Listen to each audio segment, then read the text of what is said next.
એ પ્રવૃત્તિ કરવી.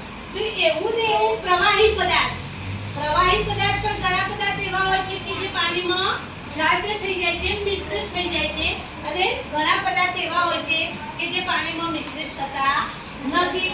જો અહીંયા આપણે લીધું છે તેલ, આપણું ખાવાનું તેલ અને લીંબુ.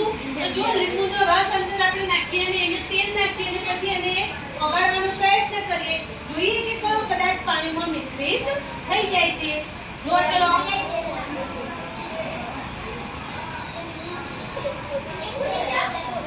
લીંબુ નીચો નીકળા.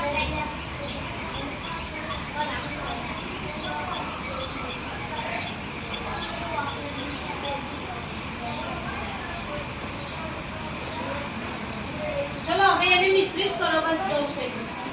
ચલો હવે એને મિશ્રિત કરો, હલાવો, જોઈએ કે કયો પદાર્થ પાણીમાં આપણને દેખાતો નથી અને કયો પદાર્થ પાણીમાં દેખાય છે, એટલે કયો પાણીમાં મિશ્રિત થઈ જાય છે અને કયો પદાર્થ પાણીમાં મિશ્રિત થતો નથી. બંને પ્રવાહી પદાર્થ છે, લીંબુનો રસ અને તેલ. બસ ચલો જુઓ, આમાં જુઓ આપણે બીજને ધ્યાનમાં રાખીશું નહીં, પણ લીંબુનો રસ, આમાં આપણે લીંબુનો રસ જોઈ શકીએ છીએ. એ શું થયો? પાણીમાં મિશ્રિત થઈ ગયો, પાણીમાં ઓગળી ગયો, પાણીમાં મિશ્ર થઈ ગયો.